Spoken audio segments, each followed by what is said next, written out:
Hello friends, नमस्कार। Welcome to divine biology. मैं हूं doctor Jitendra Kumar, assistant professor zoology, government of Rajasthan.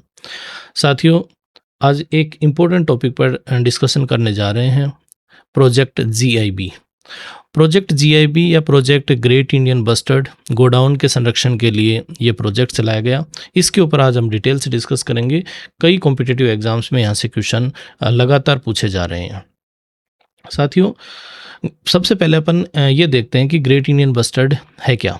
Great Indian bustard, ये जो तस्वीर आपको नज़र आ रही है, ये है जीआईबी की, ग्रेट इंडियन बस्टर्ड की ये तस्वीर है। इसका जो वैज्ञानिक नाम है वो है आर्ड्यूटिस नाइग्रिसेप्स। एग्जाम में कई बार क्वेश्चन डायरेक्ट यही पूछ लिया जाता है कि राजस्थान का राज्य पक्षी गोडावण का वैज्ञानिक नाम क्या है, तो आर्ड्यूटिस नाइग्रिसेप्स इसका वैज्ञानिक नाम है। यह राजस्थान का राज्य पक्षी है।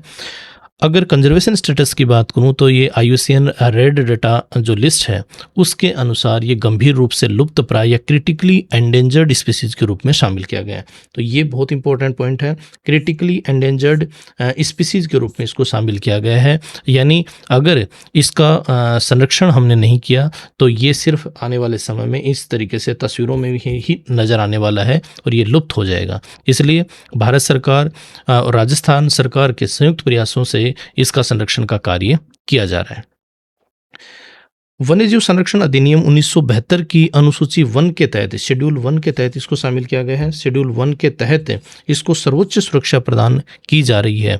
यह दुनिया के सबसे भारी उड़ने वाले पक्षियों में से एक है। वयस्क पक्षी की ऊंचाई लगभग 3.3 फीट और वजन 18 किलोग्राम तक इसका हो सकता है। यह मुख्य रूप से जो सूखे और जो अर्ध शुष्क जो घास के जो मैदान हैं उनमें यह प्रमुख रूप से आपको देखने के लिए मिलेगा।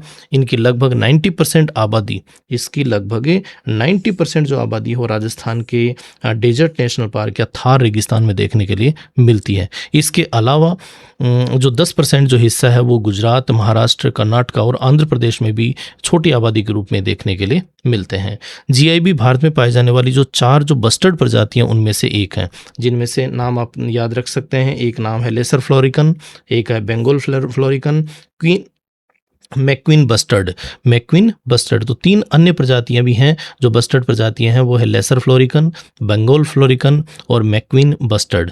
और एक है ग्रेट इंडियन बस्टर्ड, जिसे क्या नाम दिया जाता है, ग्रेट इंडियन बस्टर्ड या गोडाउन के बारे में एक चीज़ और ध्यान रखनी है कि इसे इंडिकेटर स्पीसीज माना जाता है। इंडिकेटर स्पीसीज माना जाता है क्योंकि इसकी उपस्थिति घास के मैदान के जो पारिस्थितिक तंत्र है, यानी जो ग्रासलैंड जो इकोसिस्टम है उसके स्वास्थ्य को प्रदर्शित कर रहा है। जो ग्रासलैंड इकोसिस्टम उसकी हेल्थ को प्रदर्शित करने वाला एक इंडिकेटर स्पीसीज है गोडाउन या आर्ड्यूटिस नाइग्रिसेप्स। ठीक है, अगली स्लाइड में अगर अपन देखें तो इनका ये नष्ट क्यों हो रहे हैं, इनके नष्ट होने के प्रमुख कारण क्या क्या हैं, उनकी बात अगर मैं करूं तो इनके नष्ट होने का जो प्रमुख कारण है वो है, सबसे पहला कारण वो है बिजली की लाइनें। जो बिजली की जो लाइन है वो जीआईबी की मृत्यु का सबसे बड़ा कारण मानी जाती हैं, क्योंकि जीआईबी की जो फ्रंटल विजन है, जीआईबी एक बड़ा पक्षी है और इसकी जो फ्रंटल विजन है वो कमज़ोर होता है, जिसकी वजह से उड़ते समय ऊंची जो बिजली के जो तार हैं उनको ये देख नहीं पाते और उनसे टकरा जाते हैं, जिसकी वजह से इनकी मृत्यु हो जाती है। एक अनुमान के अनुसार प्रति वर्ष 18 जीआईबी की मृत्यु इन बिजली के लाइनों से टकराने के कारण होती है। तो ये सबसे बड़ा जो कारण है वो बिजली की लाइन है। दूसरा जो कारण है जीआईबी के नष्ट होने का वो है इनके आवास का विनाश। ठीक है, हैबिटाट लॉस और अल्टरेशन इन हैबिटाट।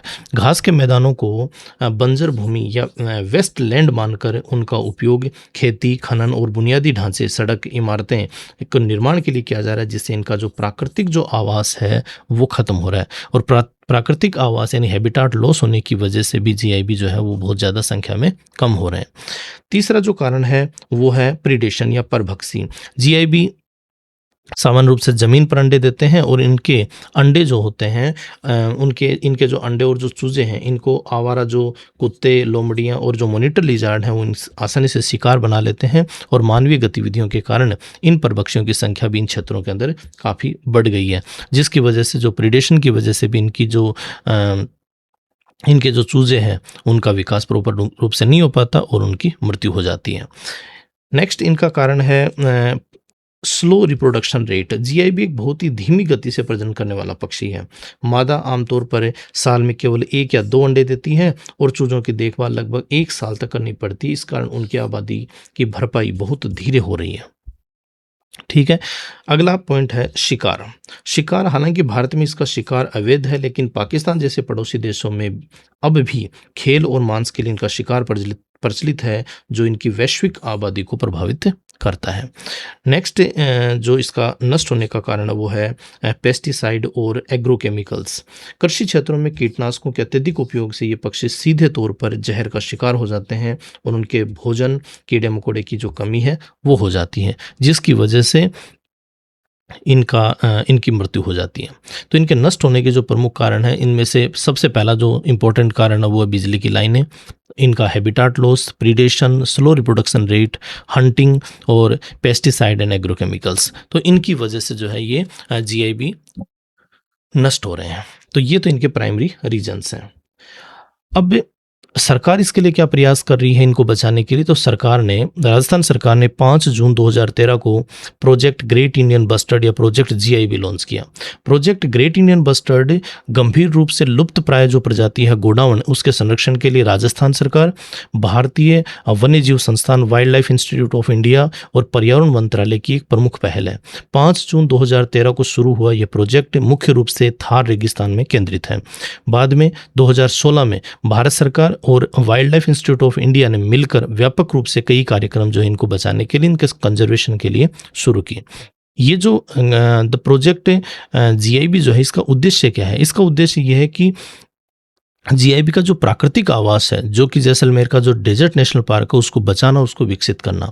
दूसरा इसका उद्देश्य है कि कैप्टिव ब्रीडिंग टेक्नोलॉजी का उपयोग करके जैसलमेर के अंदर एक कंजर्वेशन ब्रीडिंग सेंटर बनाए गए हैं और यहाँ पर प्राकृतिक रूप से अंडों को बचाकर कृत्रिम तरीके से चूजों का पालन पोषण किया जा रहा है। ये इसका एक प्रमुख उद्देश्य है कि इस तरीके से कार्य होना चाहिए। और अगला जो उसका उद्देश्य है वो है कि जीआईबी की आबादी बढ़ाना, इन सुरक्षित रूप से जो पाले गए पक्षियों को वापस से जंगलों में छोड़ना ताकि उनकी आबादी को पुनर्जीवित किया जा सके। तो ये प्रमुख उद्देश्यों के साथ 5 जून 2013 को प्रोजेक्ट ग्रेट इंडियन बस्टर्ड और राजस्थान सरकार ने लॉन्च किया था। अगर इनकी फंडिंग की बात करें तो इस प्रोजेक्ट को मुख्य रूप से जो फंडिंग, जो वित्त पोषण का कार्य जो है वो नेशनल कैंपा के द्वारा किया जा रहा है। नेशनल कैंपा के द्वारा इसका फंडिंग की जा रही है। नेशनल कैंपा क्या है? National compensatory afforestation fund management and planning authority. तो ये आप याद रखना, नेशनल कैंपा के द्वारा इसका वित्त पोषण का कार्य किया जा रहा है। कंजर्वेशन और ब्रीडिंग प्रोग्राम्स की बात करें तो राजस्थान के जैसलमेर के सम और रामदेवरा में 2 प्रमुख रूप से इसके जो ब्रीडिंग सेंटर हैं वो बनाए गए। एक तो सम में बनाया गया है और दूसरा रामदेवरा में। तो 2 ब्रीडिंग सेंटर वर्तमान में बनाए गए हैं इसके। इनको इन ब्रीडिंग सेंटर के माध्यम से वैज्ञानिकों को अब तक क्या सफलताएं मिली, उनकी बात अगर करूं तो यहाँ पर आर्टिफिशियल हैचिंग टेक्नोलॉजी का उपयोग किया जा रहा है। आर्टिफिशियल हैचिंग टेक्नोलॉजी का उपयोग किया जा रहा है यहाँ पर। दूसरा, आईवीएफ टेक्नोलॉजी का उपयोग करके अक्टूबर 2024 में पहले चूजे का जन्म एक ऐतिहासिक वैज्ञानिक मील का पत्थर हुआ। यानी अक्टूबर 2024 में इन ब्रीडिंग सेंटर में आईवीएफ टेक्नोलॉजी का उपयोग किया गया, उपयोग करके पहले चूजे का निर्माण किया गया या बनाया गया। तीसरा, यहाँ पर artificial insemination AI, artificial insemination technology का उपयोग भी यहाँ पर किया जा रहा है। जनवरी 2025 में आर्टिफिशियल इंसेमिनेशन टेक्नोलॉजी से पैदा हुए जो पहले चूजे का जो नाम है वो नाम रखा गया आरंभ। ये नाम भी आप याद रखना, उसका नाम क्या रखा गया? आरंभ नाम रखा गया। आरंभ आर्टिफिशियल इंसेमिनेशन से जनवरी 2025 में पैदा किया गया जीआईबी का पहले चूजे का नाम है। ठीक है, उसके बाद अगला जो पॉइंट आता है वो आता है jumps start approach. Jumps start approach की बात अगर कहूँ तो मार्च 2026 में गुजरात के कच्छ में इस तकनीक से एक चूजा पैदा हुआ। इसमें कैप्टिव ब्रीडिंग से तैयार किया गए जो अंडे हैं उनको जंगली मादा के घोंसलों में रखा जाता है ताकि मादा उसे पाल सके। तो इसको बोलते हैं जंप स्टार्ट अप्रोच। तो इन अप्रोच या इन टेक्नोलॉजी का उपयोग जो है हमारे यहाँ पर ब्रीडिंग सेंटर्स में सम और रामदेवरा में किया जा रहा है। प्रजनन में क्या सफलताएँ प्राप्त हुई उसकी बात अगर मैं करूँ तो परियोजना ने जो ब्रीडिंग प्रोग्राम्स जो हैं, परियोजना ने प्रजनन के क्षेत्र में ऐतिहासिक मील का पत्थर स्थापित किया है। अब तक कुल 14 जीआईबी का उत्पादन यहाँ से किया गया है, जिनमें से 13 नेचुरल मैटिंग से प्राप्त किए गए और एक चूजा 2024 में आर्टिफिशियल इंसेमिनेशन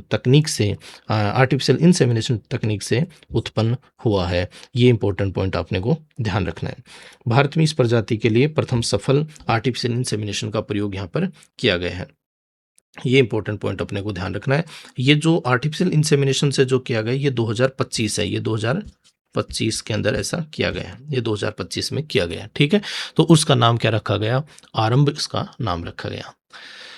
अगर अपन बात करें कि खतरों का प्रबंधन, भाई इसको कंजर्व करने के लिए जो खतरों का प्रबंधन और जो तकनीकी समाधान है वो क्या किए जा रहे हैं, उसके ऊपर अगर अपन बात करें तो जो ऊंची जो बिजली की जो लाइनें हैं वो जीआईबी के मौत का सबसे बड़ा कारण मानी जाती हैं, क्योंकि इनकी फ्रंटल विजन कमज़ोर होती है।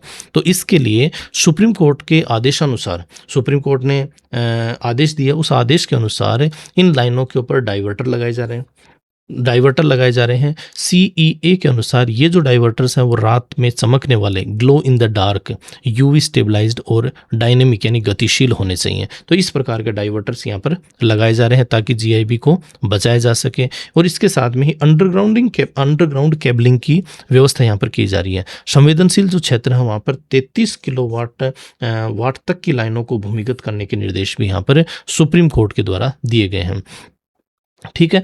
और वहीं 19 दिसंबर 2025 का जो निर्णय है, सुप्रीम कोर्ट ने नवीकरणीय ऊर्जा और पक्षी संरक्षण के बीच संतुलन बनाने के लिए revised priority area 14,013 square kilometre Rajasthan में और 740 स्क्वायर किलोमीटर गुजरात में निर्धारित किए हैं। इन क्षेत्रों में नए पवन टरबाइन और 2 मेगावाट से बड़े सौर ऊर्जा संयंत्रों पर प्रतिबंध लगा दिया गया है। तो इसकी वजह से भी जीआईबी की जो है वो मौत हो रही थी। तो ये कंजर्वेशन के लिए सुप्रीम कोर्ट ने भी इसमें हस्तक्षेप किया है। भारत के सर्वोच्च न्यायालय ने राजस्थान और गुजरात के जीआईबी क्षेत्रों से गुजरने वाले जो ओवरहेड ट्रांसमिशन लाइनों को भूमिगत अंडरग्राउंड करने का या उन पर फायर फ्लाई बर्ड डाइवर्टर लगाने का ऐतिहासिक निर्णय दिया, ताकि उड़ते हुए जो पक्षी वो तारों को दूर से देख सकें और वो अपने आप को बचा सकें। तो ये फैसला इसमें किया गया। अगर भविष्य की बात करूं तो फ्यूचर जो रोड मैप क्या है, 2024 से 2033 तक का एक रोड मैप बनाया गया। इसके अंदर फेज सेकंड का जो कार्यक्रम है उसके लिए लगभग 56 से 77 करोड़ रुपए इसके लिए स्वीकृत किए गए हैं। और वहीं आगामी वर्षों का जो मुख्य लक्ष्य है वो कैप्टिव ब्रीडिंग में पैदा हुए जो पक्षी हैं उनको वापस से जंगलों में सुरक्षित रूप से छोड़ना, इनका प्रमुख लक्ष्य रखा गया है।